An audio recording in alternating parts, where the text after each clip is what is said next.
Here I am in Hopeswell, New Jersey. This is the First Baptist Church of Hopeswell burial ground. Just wrapped a couple classes up out here, and as you guys know, I try to find the burial sites for the signers of our declaration. And here's one I've not yet visited, Mr. John Hart. In respect, I am wearing Coach Dan Hart's shirt as I pay my visit. Not a lot was known about this man. Look at this. Why don't we build things like this? This is hundreds of years old, and it still works very well. Look at that, hundreds of years old. The ground I walk on was once John Hart's meadow. He donated a chunk of his farm to the Baptist people here so they could build their church. He was a farmer, he was a family guy. John had to flee his home because the Redcoats and the Hessians were coming. So John and his family took off to the woods and actually ended up living in a cave for a little while. When he came back, the home was burned. The Hessians, the Germans, these were mercenaries, completely ransacked and robbed him. He never really recouped from that. His wife died shortly thereafter, and he died shortly thereafter. In those days, they called it the gravels. Gravels was kidney stones. They didn't have ultrasound and surgery like we do today, and so the poor guy died. Mr. Hart was buried over 80 years in another place.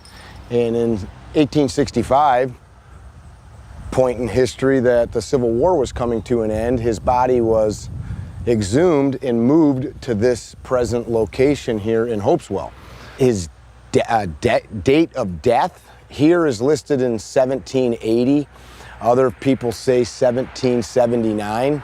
His birth date, I believe there's a 6-year discrepancy in his birth date, so not a lot known about this guy. But what we do know was he was one of the 56 men that put pen to paper. 56 men that put pen to paper on that historic declaration. And here he lies. Erected by the state of New Jersey by Act April 5th, 1865, Joel Parker, governor, Edward Scudder, president of the Senate. Very cool. So this has been up since the closure of the Civil War, basically, which was April of 1865. Honor the Patriot's grave. It's kind of interesting, just, wondering why would they move him, especially at such a tumultuous time in our history. Who knows? But 80 some odd years he was buried in the other location. And his wife is still in that other location. Worth looking this guy up and reading a little bit about him.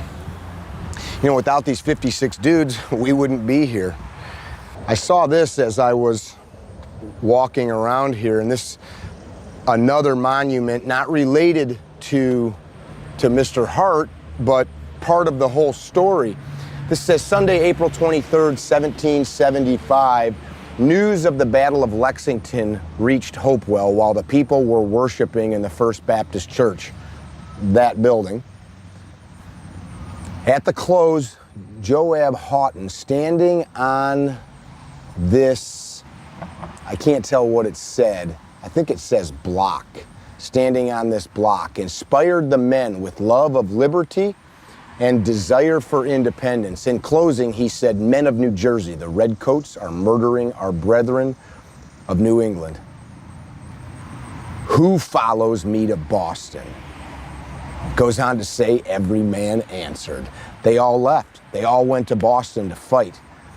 October 19, 1776, he was made a captain. In March 15, 77, a lieutenant colonel. He was a member of the first legislature of the state and also of the Baptist Church. He died, it looks like 1796.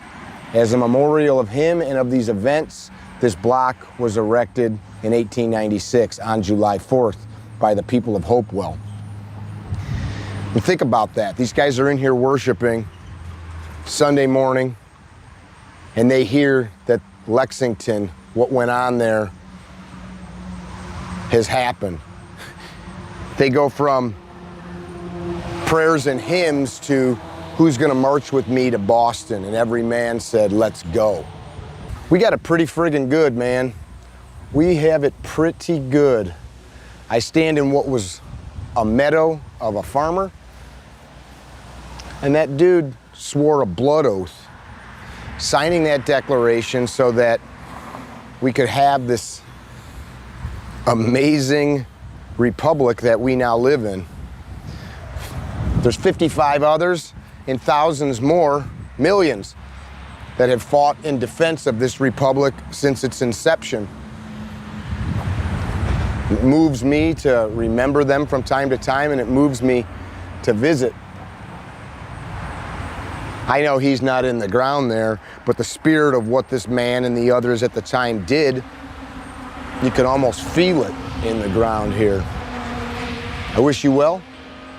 Don't be dickheads. Remember how we got here.